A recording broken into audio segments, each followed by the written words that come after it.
Friends, तो आज हम लोग डिस्कस करेंगे पीस वाइज फंक्शन के ग्राफ। पीस वाइज फंक्शन में हम लोग modulus function, greatest integer function, least integer function, fractional part function और सिग्नम फंक्शन के ग्राफ ड्रॉ करेंगे।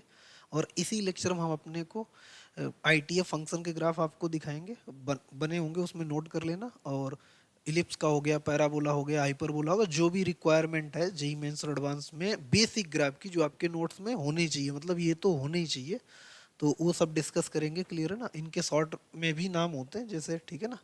तो आप आज का हेडिंग आपका होगा पीस वाइज फंक्शन के ग्राफ। क्लियर है ना? मॉडुलस फंक्शन हम लोग ड्रॉ कर चुके हैं प्रीवियस लेक्चर में। अब हमारे पास पीस वाइज में बचा greatest integer function, least integer function, fractional part function और सिग्नम एक्स। अच्छा, ये सब मशीन है, इनकी अपनी खुद की प्रॉपर्टी है और ये अपने खुद के वर्क करने के अपने प्रोसेस हैं। ये किसी के ऊपर डिपेंड नहीं करते हैं, ठीक है ना? इसका अपना एक वर्किंग प्रोसेस है, इसका अपना एक वर्किंग प्रोसेस है, इसका अपना एक वर्किंग प्रोसेस है, इसका अपना एक वर्किंग प्रोसेस है। और ये मैथमेटिक्स को बड़ा खूबसूरत बनाता है।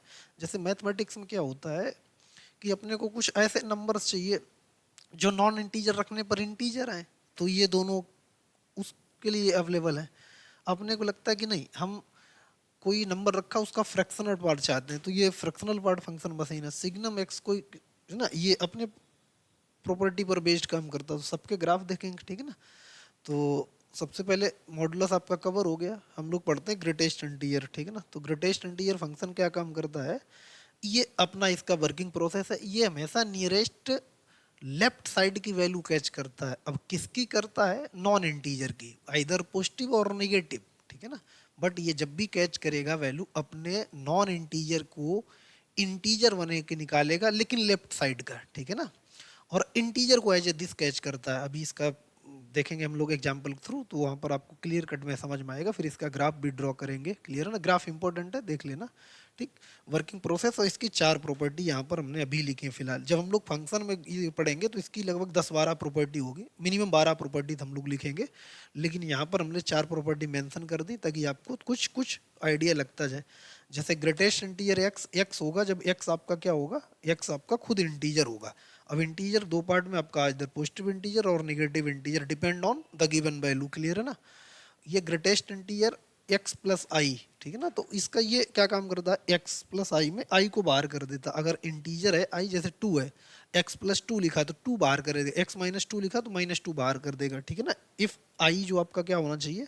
आई आपका इंटीजर होना चाहिए, ठीक है? चौथी प्रॉपर्टी, इन प्रॉपर्टी को हम प्रूफ कर देंगे, कुछ ऐसा इशू नहीं है। ग्रेटेस्ट इंटीजर माइनस एक्स, तो minus time of greatest integer x जब एक्स आपका इंटीजर होगा। और greatest integer minus x is equal to minus greatest integer of x minus 1 जब एक्स आपका नॉन इंटीजर होगा। क्लियर है ना? ये प्रॉपर्टी अभी आपको देखनी, इनकी प्रूफ करेंगे। देखो, अब ये इसका वर्किंग प्रोसेस क्या है, यहाँ से समझना। ये इसका वर्किंग प्रोसेस लिखा है, ठीक?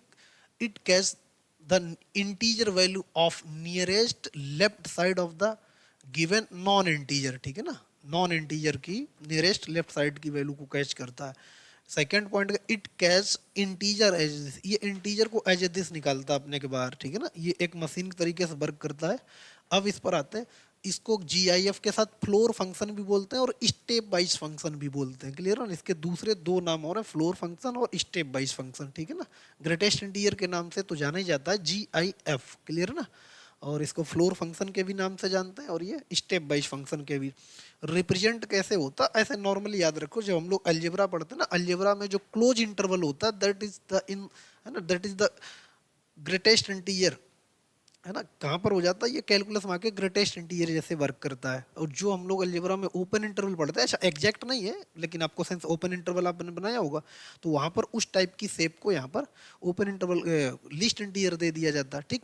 जो हम लोग करली ब्रेकेट पढ़ते हैं, जैसे आपने देखा होगा हम लोग जब पढ़ते हैं ग्रेटेस्ट इंटीजर, देखो ऐसे करके ये क्लोज इंटरवल को रिप्रेजेंट करता है अलजेब्रा में इनइक्वालिटी में, और ये ओपन इंटरवल को रिप्रेजेंट करता है, ये करली ब्रेकेट को रिप्रेजेंट करता है, ठीक? तो कैलकुलस में इन्हीं से, इन्हीं जैसी शेप को और इन्हीं को आप मान सकते हो। इसको हम लोग फ्रैक्शनल पार्ट बोलते हैं, इसको ग्रेटेस्ट इंटीजर बोलते हैं, इसको लिस्ट इंटीजर बोल देते हैं। क्लियर है ना? तो ये इन सबके रिप्रेजेंटेशन हो जाएंगे, एक एक करके हम लोग डिस्क्राइब करेंगे, डिटेल में डिस्क्राइब करेंगे, जो अपने को आईआईटी जेईई मेंस और एडवांस के लिए रिक्वायर्ड है। क्लियर है ना? अब इसका रिप्रेजेंटेशन यहाँ पर लिखा है, ठीक? और फिर इसको फंक्शन के तौर पर f of x equal to greatest integer x, ठीक? अब एक्स जो ग्रेटेस्ट इंटीजर एक्स एन होगा जब एक्स आपका क्या होगा ग्रेटर देन और equal to n less than equal to n plus one. ये सब चीजें अभी आप एक बार देख लो, सबका एक एक करके हम लोग प्रूफ करते हैं, फिर इसके ग्राफ पर भी डिस्कशन करते हैं, ग्राफ बनाएंगे भी, ठीक है। क्लियर। आज हम लोग ग्रेटेस्ट इंटीजर को खत्म करके कम से कम 15-16 बेसिक और ग्राफ देखेंगे, ठीक, जिसमें हाइपरबोला, पैराबोला, इलिप्स, ठीक है ना, सर्कल भी होगा, सर्कल का शिफ्टेड भी होगा, जैसे सर्कल एक ओरिजिन से पास करता है, एक circle x square y square plus 2gx plus 2fy plus c equal to जिसका centre minus g comma f और उसकी जिसकी radius r equal to square root g square plus f square minus c type के होते हैं, उसका भी graph हम लोग कवर करेंगे, ठीक है ना। इलिप्स में अपने पास दो टाइप के होते हैं, पैराबोला अपना चार टाइप का होगा, y equal to 4ax, y equal to minus 4x, x equal to x square equal to minus 4by कर लेंगे, और x square equal to minus का 4b/, इन सबके भी ग्राफ देखें। आईटीएफ में y equal to sine inverse, tan inverse, cot inverse, sec inverse, cosec inverse, ठीक है ना, टेन इनवर्स, इन सबके भी ग्राफ आज कवर करेंगे, और ये सब बेसिक ग्राफ है, आपके नोट्स में होने चाहिए, ठीक। तो फिलहाल अब ये कैसे वर्क करता है, अभी मुद्दे की बात करते हैं, ठीक है ना। ये तो घुमा फिरा कर बकवास हो गई, अब मुद्दे की बात करते हैं, ग्रेटेस्ट इंटीजर ओरिजिनली डिस्कस करते हैं। तो ग्रेटेस्ट इंटीजर का क्या काम है, रिप्रेजेंट इस तरीके से करते हैं, ठीक है ना। इसका मेन काम क्या है, ये नॉन इंटीजर को इंटीजर करता है, उसके nearest just nearest left side. जैसे हमने क्या काम किया, ये एक नंबर लाइन बना देते हैं, उससे क्या रहेगा, आपको रेफरेंस मिलता रहेगा। एक्चुअली क्या होता है, जब हमको मैथ में कुछ रेफरेंस टाइप का मिल जाता है ना, आपने देखा होगा रेफरेंस बुक सजेस्ट की जाती है, क्यों सजेस्ट की जाती है, क्योंकि आप कुछ देखते रहो, ऐसा तो नहीं टीचर आपको मूर्ख बना रहा है। मोस्ट ऑफ द देखना स्टूडेंट के जीवन का सबसे बड़ा दुर्भाग्य क्या है, वो पीवाई के ऊपर फोकस करते रहते हैं, है ना। पीवाईक्यू एक सर्टेन एग्जाम तक ठीक है, गवर्नमेंट एग्जाम में पीवाईक्यू, आईटी जैसे एग्जाम में पीवाईक्यू का उतना इंपॉर्टेंस नहीं होता है। नए क्वेश्चन फ्रेम होते हैं, खासकर जे एडवांस में तो नए क्वेश्चन फ्रेम होते हैं, तो नए क्वेश्चन फ्रेम करके दे दो तो वो फैल जाते हैं। तो प्रॉब्लम यही है, पीवाईक्यू मोस्ट ऑफ द 30 से 40% करने चाहिए, आए हुए भी 40% करने चाहिए, 40% आपको करने चाहिए नए फ्रेम क्वेश्चन, ठीक है ना। और 20% जो क्वेश्चन होते हैं ना, वो खुद से अपने अपने मन से जो आपको अच्छा लग रहा है कि ये पीवाईक्यू का अच्छा क्वेश्चन है, ये फ्रेम को अच्छा क्वेश्चन है, उन पर बेस्ड खुद से डाटा क्रिएट करके क्वेश्चन बनाया करो, तभी आप अच्छा परफॉर्म कर सकते हो, ठीक है ना। वनडे एग्जाम होता है, ठीक है, ये एडवांस का आपको पता 6 घंटे का एग्जाम होता है, मेंस का 3 घंटे का होता है, लेकिन इनकी वेटेज काफ़ी है। अगर आप प्रीवियस ईयर पर अगर टोटली डिपेंड हो जाओ तो फिर आपका बहुत अच्छा परसेंटेज नहीं आने वाला, और एडवांस में तो भूल जाओ, सिलेक्शन ही भूल जाओ। क्लियर है ना। पीवाईक्यू एक हद तक आपको करने नहीं चाहिए कि मतलब सीधा सीधा पीवाईक्यू फोकस कर रहे हैं, हाँ पीवाईक्यू लगाओ, 40% तक पीवाईक्यू आप लगा सकते हो एडवांस के, लेकिन 60% में 40% आपको नए क्वेश्चन लगाने चाहिए। फिलहाल ये रेफरेंस अपने पास हो गया माइनस इनफाइनाइट से प्लस इनफाइनाइट के लिए, ये रेफरेंस लाइन हो गई, इसको रियल लाइन बोलते हैं। क्लियर है ना। अच्छा, रियल लाइन हमेशा वर्टिकल हॉरिजॉन्टल क्यों होती है, वर्टिकल क्यों नहीं होती है। तो जो वर्टिकल लाइन होती है ना वाई एक्सिस, वो इमेजिन एक्सिस है ना, वो कहीं एग्जिस्ट नहीं करती है। आप चाहे कहीं पर भी चले जाओ, जैसे आप कॉम्प्लेक्स नंबर पढ़ोगे तो वहाँ पर क्या बोलते हैं, उसी को रियल एक्सिस बोलते हैं, और वर्टिकल वाली को इमेजिनरी एक्सिस बोलते हैं। ये हुआ कैसे, जब हमको एग्जैक्ट डाटा ड्रॉ करना था ना, तो हमको क्या है, हॉरिजॉन्टल के साथ वर्टिकल भी चाहिए होता, क्योंकि हम लोग देखो पैदल चलते हैं तो हम लोग हॉरिजॉन्टल चलते हैं, वर्टिकल थोड़ी नहीं चलते हैं, ठीक है ना। पैदल चलते हैं तो हम लोग हमेशा, अब वो लोग हम सीढ़ी पर चढ़ रहे, that is also count as a horizontal. Clear ना। फिलहाल अब देखो, जैसे हम यहाँ पर हमने क्या काम किया, 2.1 डाला इसके अंदर, तो ये ग्रेटेस्ट इंटीजर फंक्शन है, इसका काम क्या है, ये जस्ट इस 2.5, ये नॉन इंटीजर है, तो नॉन इंटीजर के जस्ट लेफ्ट साइड का, जैसे यहाँ पर 2 हो गया, 2.5 इसके जस्ट राइट पड़ेगा 2.5, और इसके 2.5 के जस्ट लेफ्ट में कौन सा इंटीजर पड़ा हुआ है, 2.5 के जस्ट लेफ्ट में इंटीजर 2, तो ये 2.5 का क्या निकाल देगा, 2 निकाल देगा।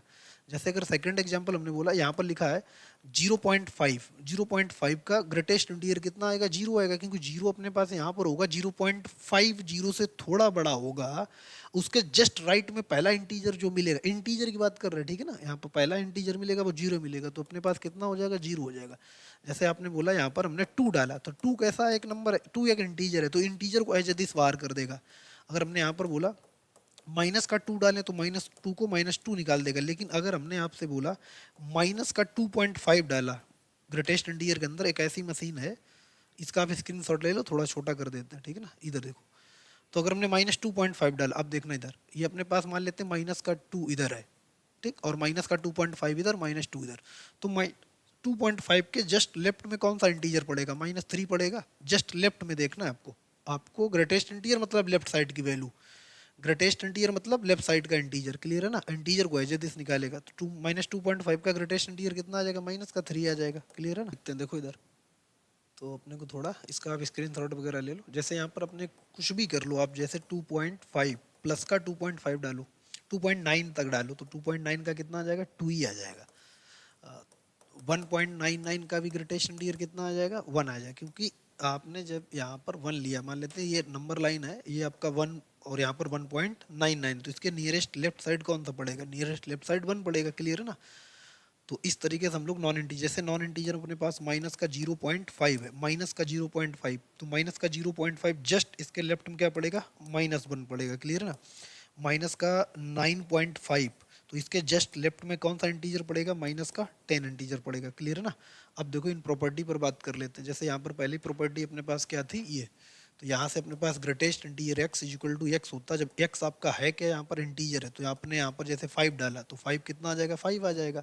अगर आपने 7 डाला तो 7 को कैसे निकालेगा, 7 तक एज ए दिस निकालेगा। -9 को कैसे निकालेगा, -9 इंटीजर को एज ए दिस निकालता है। क्लियर ना। सिर्फ ये नॉन इंटीजर पर अपनी अपना जो प्रोसेस है वो चेंज करता है। जैसे अब यहाँ पर ये वाली प्रॉपर्टी है, सेकंड प्रॉपर्टी है, यहाँ से अगर लिखा x+3, और अब देखो 3 क्या है, इंटीजर है, तो ग्रेटेस्ट इंटीजर x+3, 3 बाहर कर दिया, अगर +-3 हो तो माइनस के साथ बाहर आ जाता है। क्लियर है।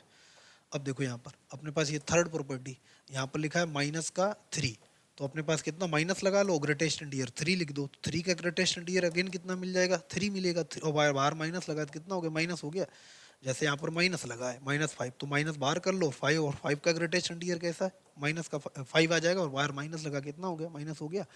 कब, ये कंडीशन जब x आपका इंटीजर था। अब जैसे यहाँ पर फोर्थ प्रॉपर्टी क्या है, ग्रेटेस्ट इंटीजर माइनस, जब x non integer, non integer मतलब माइनस का 2.5 रखा, तो कितना हो जाएगा, माइनस का इंटीजर कितना 2, और यहाँ पर -1, 2 का इंटीजर कितना 2, और बाहर लगा माइनस, तो -2 -1 कितना आ गया, -3 आ गया। और वैसे भी आप -2.5 का ग्रेटेस्ट इंटीजर कितना आएगा, इसके नियरेस्ट लेफ्ट साइड में कौन सा इंटीजर पड़ेगा, -3 पड़ेगा, तो ये अपने पास -3 हो गया। क्लियर है ना। इस तरीके से हम कुछ और एग्जांपल आपको बता दें, सीधा सीधा ऐसे याद रखो, ग्रेटेस्ट इंटीजर फंक्शन मतलब नियरेस्ट लेफ्ट साइड की वैल्यू कैच करेगा। यहाँ पर आपने किया 0.999, इतनी बार लिख दिया, इसका कितना 0, और अगर हमने यहाँ पर लिखा 1.005, तो इसका कितना greatest integer, nearest left side 0.1 जैसे आपका यहाँ पर पड़ा, और ये 0 मान लेते हैं 1.00 यहाँ पर कहीं है, तो उसके नियरेस्ट लेफ्ट में 1 ही तो आएगा, 1 आ जाएगा। अगर हमने यहाँ पर बोला ये अपने पास माइनस का 7.5 है, माइनस का 7.5, तो माइनस का 7 ये, माइनस का 8 इधर, बीच में कहीं माइनस का 7.5 होगा, और इसके नियरेस्ट लेफ्ट साइड कौन सा इंटीजर है, 8, तो कितना आ जाएगा, माइनस का 8 आ जाएगा। क्लियर है। तो वो प्रॉपर्टी देख लो, ये देख लो, सीधा सीधा ये एक ऐसी मशीन है जो नॉन इंटीजर को इंटीजर बना के निकालता, बस उसके जस्ट लेफ्ट साइड के इंटीजर को कैच करता है, और इंटीजर एज दिस कैच करता है। क्लियर है। अब देखो इसका ग्राफ कैसे, ग्राफ देख लेते हैं एक बार। ठीक है। अब देखो जैसे हमें ग्राफ बनाना हो उसका, सीधा सीधा फिर से हम एक बार बता दे रहे हैं आपको ताकि कन्फ्यूजन ना हो। 2 का कितना निकलेगा, 2 निकलेगा। 1 का कितना निकलेगा, 1 निकलेगा। ठीक है ना। 1.5 का कितना निकलेगा, 1 निकलेगा। -1.5 का कितना निकलेगा, -2 निकलेगा। क्लियर है ना। 2.9 का कितना निकलेगा, 2 निकलेगा। क्लियर है ना। ये greatest integer catch the value nearest left side. अब इसके ग्राफ की बात करते हैं। देखो जैसे ग्राफ के लिए हमने क्या काम किया, यहाँ पर लिख लिया एक्स, एक चार्ट बना देते हैं। ये आपके एक्स की चार्ट है, ठीक है ना, ये आपके एक्स की चार्ट है, और ये ग्रेटेस्ट इंटीजर एक्स की चार्ट है। ठीक है ना। अब देखना इधर हम कुछ वैल्यू पॉजिटिव लेंगे, कुछ वैल्यू निगेटिव लेंगे, उसके बेसिस और अपना ग्राफ बन जाएगा। ठीक है ना। कुछ वैल्यू पॉजिटिव, कुछ वैल्यू निगेटिव। तो जैसे मान लेते हैं एक्स आपका है ना ग्रेटर देन और इक्वल टू 0 और लेस देन 1 है। ठीक है ना। एक्स जो आपका है 0 है और 0 से बड़ा है। 0 से बड़ा मतलब 0.5, 0.2, 0.7। और अगर हम आपसे ये पूछें कि 0.7 का ग्रेटेस्ट इंटीजर 0, तो इसका मतलब है ग्रेटेस्ट इंटीजर कितना आएगा, 0 आएगा। क्लियर है। अब अगर हम बोलें आप जो आपका जो एक्स है वो ग्रेटर देन और इक्वल टू 1 लेस देन 2 है, मतलब 1 का ग्रेटेस्ट इंटीजर 1, ग्रेटर देन और इक्वल टू, देखो मैथ में और एंड दोनों का अलग अलग मतलब होता है। ठीक है ना। एंड मतलब इंटरसेक्शन होता है, और मतलब दोनों को कंबाइंड करके लिखना होता है। ठीक है। तो यहाँ पर ग्रेटर देन और इक्वल टू या तो 1 या 1 से बड़ा। अगर 1 से बड़ा है तब भी उसका ग्रेटेस्ट इंटीजर 1, और 1 है तब भी ग्रेटेस्ट इंटीजर कितना 1, तो अपने पास ये कितना आ जाएगा 1। अगर हम 2 पे लगाएं, एक्स हमारा ग्रेटर देन और इक्वल टू 2 लेस देन 3 है, तो इसका कितना आ जाएगा 2 आ जाएगा। ठीक है। अब कुछ वैल्यू हम लोग नेगेटिव ले लेते हैं, इससे अपने को एक डाटा आइडिया लग जाएगा टेंटेटिव कि हमारा ग्राफ कहाँ से कहाँ तक जाएगा। या एक वैल्यू और पॉजिटिव ले लेते हैं, 3 एक्स हमारा greater than equal to 3 less than 4 है, तो इसका कितना आ जाएगा, 3 आ जाएगा। अब माइनस की बात कर लेते हैं। जैसे यहाँ पर हमने बोला कि एक्स जो है हमारा ग्रेटर देन और इक्वल टू -1 लेस देन 0 है। -1 और -1 से बड़े का ग्रेटेस्ट इंटीजर हमेशा -1 आएगा। आप नियरेस्ट लेफ्ट साइड सोचो, एक नंबर लाइन बनाओ, -1 का -1 से बड़ा, ठीक है ना, 0 की तरफ टेंड करेगा, लेकिन ग्रेटेस्ट इंटीजर उसका -1 हो जाएगा। तो ये कितना आ जाएगा, -1। अगर हमने यहाँ पर बोला -2 और -1 पर ओपन यहाँ पर है, ठीक है ना, तो इसका कितना आ जाएगा, -2 आ जाएगा। और यहाँ पर -3 और यहाँ पर -2। भाई एक्स आपका एक्स ग्रेटर देन और इक्वल टू -3, जैसे आपने -3 ले लिया तो उसका तो -3 निकाल देगा, -3 से बड़ा -2.5, तो उसका कितना आ जाएगा, -3 आ जाएगा नियरेस्ट लेफ्ट साइड। तो ये, तो अब अगर इसके ग्राफ को ड्रॉ करें तो यहाँ पर देखना, ये इसका ग्राफ देखो, जो वैल्यू जहाँ पर है उधर। अब लाइन कैसे खींचनी होगी, ये y बराबर 0, y बराबर 1 की लाइन, y बराबर 2 की लाइन, क्योंकि y बराबर ग्रेटेस्ट इंटीजर एक्स लिया है ना हम लोगों ने, वो तो x की वैल्यू है ना, वो तो आपने इसके अंदर x की वैल्यू डाली है। भैया आपने यहाँ पर जो है ना ये ग्रेटेस्ट इंटीजर x में, वो तो x आपने डाला है। ग्राफ तो हम लोग किसका ड्रॉ करेंगे, ग्राफ तो हम लोग y equal to greatest integer x का ड्रॉ कर रहे हैं ना, क्लियर है। ये जो आएगा वो y की लाइनें आएंगी। तो हमारा जब x जो है ना, अब जब हमारा x 0 और 1 के बीच में, 0 पर तो क्लोज लग गया, 0 पर तो क्या हो गया, क्लोज हो गया, 0 पर तो क्लोज हो गया, और 1 यहाँ पर आपका होगा, ठीक है ना। तो y बराबर 0, तो y बराबर 0 लाइन x एक्सिस पर होगी, तो ये अपने पास देखो इधर। अब अगर इसको ग्रीन से करें, वाइट से ही करते हैं, ठीक है ना, ये अपने पास आ जाएगा। तो ये हमारे पास आ जाएगा, और 1 पर क्या रहने वाला है, ओपन, ठीक है ना, 1 पर क्या रहने वाला है, ओपन, क्योंकि 1 उसमें इंक्लूड नहीं है, ठीक है। अब x हमारा 1 से 2 के बीच में है, x हमारा यहाँ पर 1 से 2 के बीच में, x हमारा 1 से 2 के बीच में, तो y बराबर 1 की लाइन खींचनी है, y बराबर 1 यहाँ पर ये लाइन खींचनी, y बराबर 1 की लाइन ये हमने खींच दी, ठीक है, ये y बराबर 1 की लाइन खींच दी, ठीक है ना। बट हमारे तो काम की कितनी है, जो 1 से 2 के बीच में है, इसका मतलब 1 से 2 के बीच में जो लाइन है वो हमारे काम की है, बाकी ग्राफ हटा देंगे हम यहाँ से फिर से। तो इसका मतलब है, अब यहाँ पर देखना 1 पर क्या लगा है, क्लोज लगा है, तो इसका मतलब 1 पर आएगा डार्क सर्किल, तो यहाँ से अपने पास ये हो जाएगा ये। और वैसे y बराबर 1 की लाइन पूरी थी, लेकिन हमारे काम की कितनी है, जो 1 और 2 के बीच में, 2 पर क्या हो जाएगा, ओपन, ठीक। अब अपने पास क्या है, जब x हमारा 2 और 3 के बीच में, जब x हमारा यहाँ पर 2 और 3 के बीच, मतलब यहाँ पर x है अपना अपना x यहाँ पर है, तो हमें किसकी लाइन चाहिए, y बराबर 2 की लाइन चाहिए, y बराबर 2, इसको आप y बराबर 2 मानो, क्लियर है ना। यहाँ पर लिख दे रहे किसका, y बराबर 2 की लाइन मानो, तो y बराबर 2 की तो लाइन ये मान लेते हैं, ये 2 है, तो ये y बराबर 2 की लाइन तो ओवरऑल मिलेगी, ये y बराबर 2 की लाइन होगी। लेकिन हमें पूरी लाइन से मतलब ही नहीं, हमारे तो काम की उतनी है जो 2 और 3 के बीच में, जिसका मतलब ये लाइन यहाँ से काम आएगी। तो अब देखना 2 पर क्या है, यहाँ पर क्लोज, 2 पर क्या आ जाएगा अपने पास, क्लोज सर्किल आ जाएगा, क्योंकि 2 इंक्लूड हो रहा है, बट 3 इंक्लूड नहीं, 3 पर ओपन। तो इस प्रकार से अब जाएगा यहाँ पर। अब देखो यहाँ पर क्या होगा, 3 पर क्लोज होगा, फिर किस पर होगा, 4 पर ओपन हो जाएगा, फिर अपने पास ऐसे जाएगा 4, यहाँ पर अपने पास 5 पर क्लोज हो जाएगा, और इधर अपने पास ओपन हो जाएगा, ठीक है ना। तो इसीलिए इसको फ्लोर फंक्शन बोलते हैं। देखो फ्लोर टाइप का लग रहा है, फ्लोर फंक्शन, ठीक है ना, या step wise function, step by एक एक स्टेप, ठीक। ये ऐसे करके ड्रॉ हो जाएगा।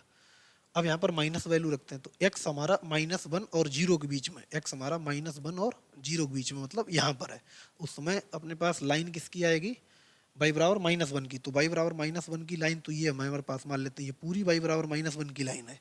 लेकिन हमारे काम की तो पूरी लाइन है नहीं ना, हमारे काम की तो उतनी लाइन है जो -1 और 0 के बीच में है, ठीक है ना। तो इसको हटा देते हैं।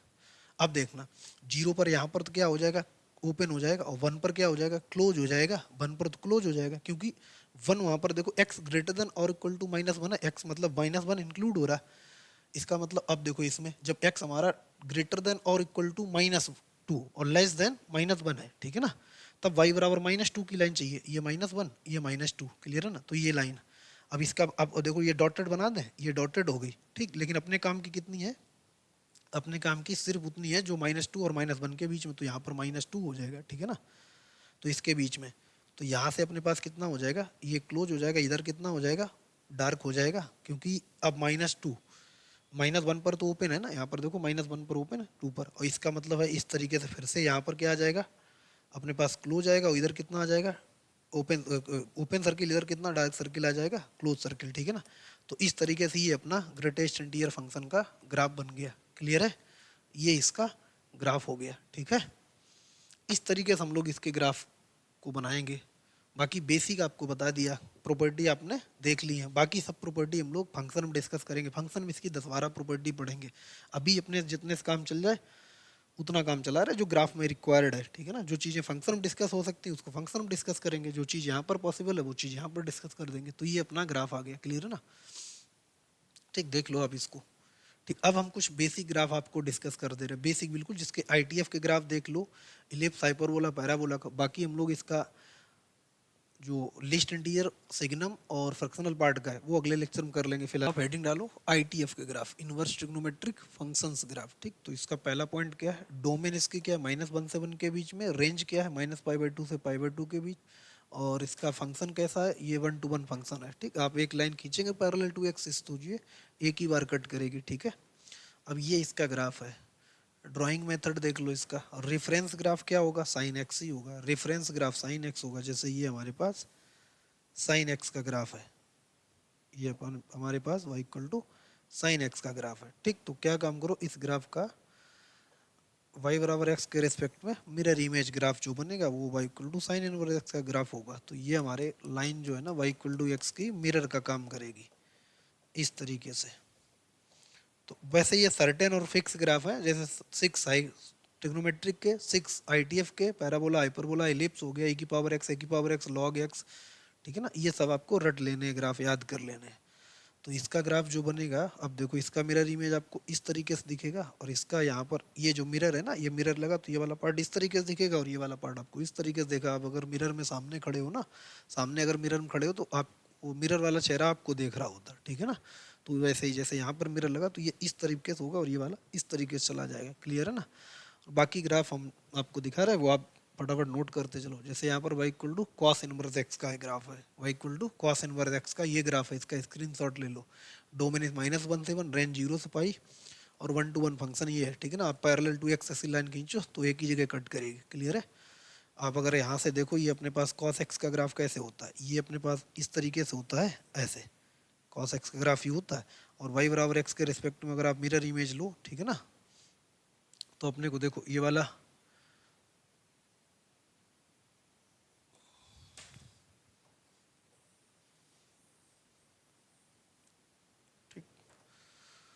अब देखो आगे देखो, यहाँ पर y equal to tan inverse x का, तो y equal to tan inverse x का ये ग्राफ होता है। ये ग्राफ अपने का डोमेन इसकी होलर होगी, रेंज होलर -π/2 से π/2, ठीक है ना, -π/2 से पाई, क्योंकि एग्जैक्ट π/2 पर भी नहीं होगा, -π/2 पर भी नहीं होगा, ये इसकी एसिम्पोटोट लाइन भी हो गई, क्लियर है ना। ये y equal to tan inverse x का ग्राफ है।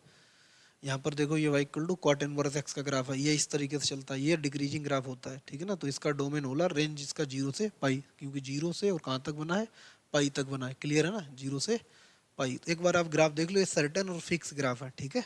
आईटीएफ में हम इनका थोड़ा ड्रॉ करना भी बता देंगे आपको।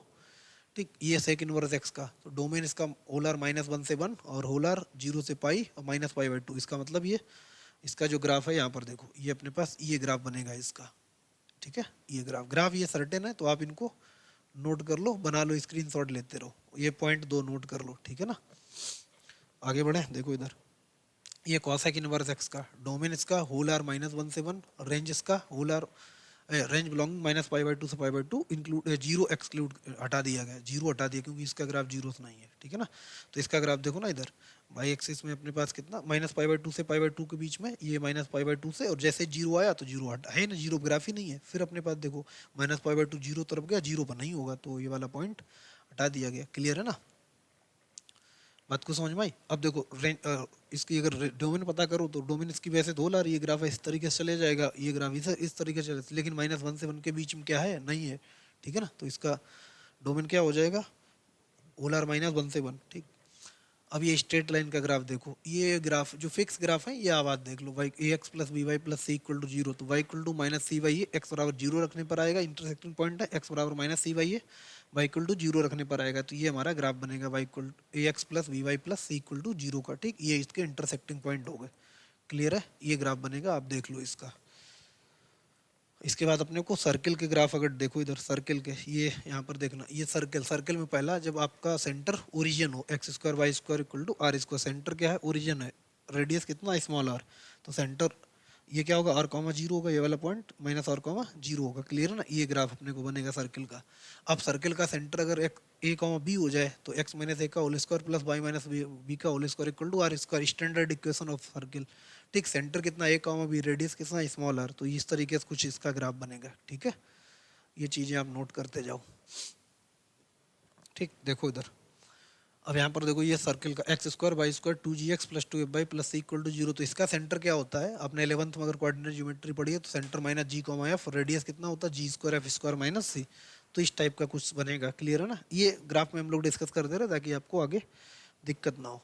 ठीक, पैराबोला, पैराबोला में हम लोगों ने बेसिक में भी डिस्कस किया था। अब यहाँ पर इसका देखो पैराबोला कुछ 11th के पॉइंट ऑफ व्यू से डिस्कस कर देते हैं। ठीक, Y square equal to 4x, एक पहला पैराबोला, वर्टेक्स इसका 0,0, फोकस इसका 0,0, एक्सिस क्या है, एक्स एक्सिस है, डायरेक्ट्रिक्स ना एक्स बराबर माइनस ए है, ये डायरेक्ट्रिक्स लाइन होती है। क्लियर है ना, तो ये 11th के पॉइंट ऑफ व्यू से आपका ये 4-5 पॉइंट आप नोट कर लो। ये यहाँ पर इसका फोकस होगा a,0, अच्छा फोकस a,0 होगा, ये अपने पास a होगा। क्लियर है ना, वर्टेक्स इसका 0,0, ये इसका वर्टेक्स हो गया। क्लियर है, ये ओपनिंग राइट है।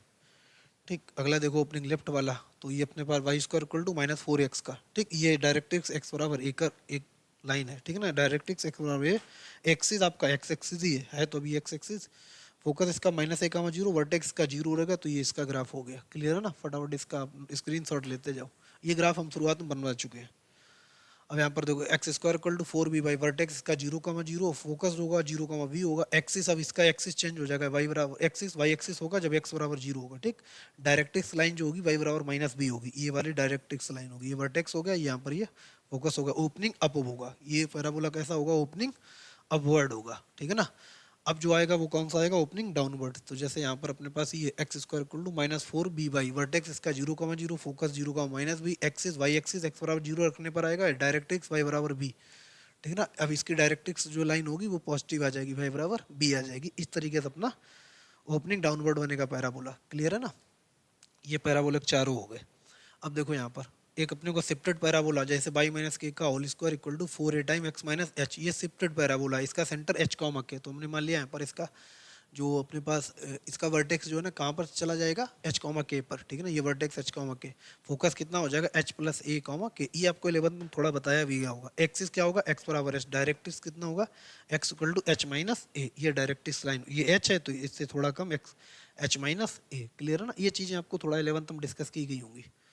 अब देखो आगे बढ़, ये सिर्फ आपको देख लेना, जैसे यहाँ पर इलिप्स का ग्राफ क्या बनता है, तो ये इलिप्स का ग्राफ, फोर्थ अपने पास इलिप्स का ए, जब a square greater than b square हो, centre 0,0, vertex plus minus a,0, focus plus minus e,0, eccentricity equal to square root 1 minus b square divide by a square, directrix x बराबर plus minus a by e हो जाएगा। Clear है ना, बनेगा कैसे, अच्छा ये जो होता है ना ये एक्स एक्स पर ज़्यादा फैला हुआ होता है। ठीक है ना, जब बी स्क्वायर ग्रेटर देन ए स्क्वायर होगा तो वाई एक्सेस पर ज़्यादा फैला हुआ होता है। क्लियर है ना, ये अपने पास डायरेक्ट्रिक्स लाइन एक्स बराबर माइनस ए वाई, ये एक्स बराबर ए वाई, ये पॉइंट a,0, ये माइनस a,0, 0,b, 0,-b, ये किसका है, इलिप्स, इलिप्स में जब a square greater than b square हो। क्लियर है ना, तो ये अपने पास ये आपके 11th के पॉइंट अभी से आपने ये बहुत बहुत बार क्वेश्चन दिया होगा, ये सब फाइंड की होंगी। ठीक है ना, देखो आगे, अब जैसे यहाँ पर अपने पास ये सेकंड है, कब, जब a square less than b square, तो ये वाई एक्सिस तरफ ज़्यादा झुक फैला हुआ होता है। ठीक है ना, इस तरीके से। ठीक, बाकी ये वाई, इसका जो डायरेक्ट्रिक्स लाइन होगा वो y equal to plus minus b y ये होगा, focus 0, plus minus b e, vertex 0, plus minus b, centre 0,0।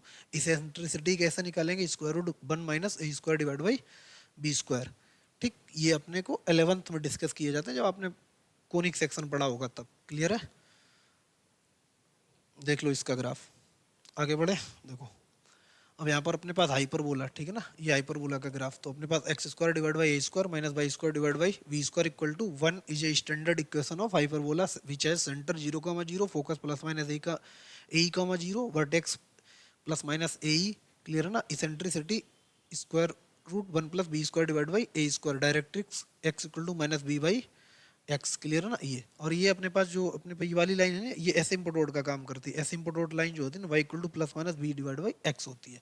ये इसका वर्टेक्स होगा, इसका माइन फोकस ए,0, फोकस माइनस ए,0, ठीक, vertex minus a comma zero, ये वर्टेक्स ए कामा जीरो, ठीक है ना, एक्स बराबर minus a y e, x बराबर ए वाई ई। क्लियर है ना, तो ये इसका हाइपरबोला का ग्राफ हो गया। क्लियर है ना।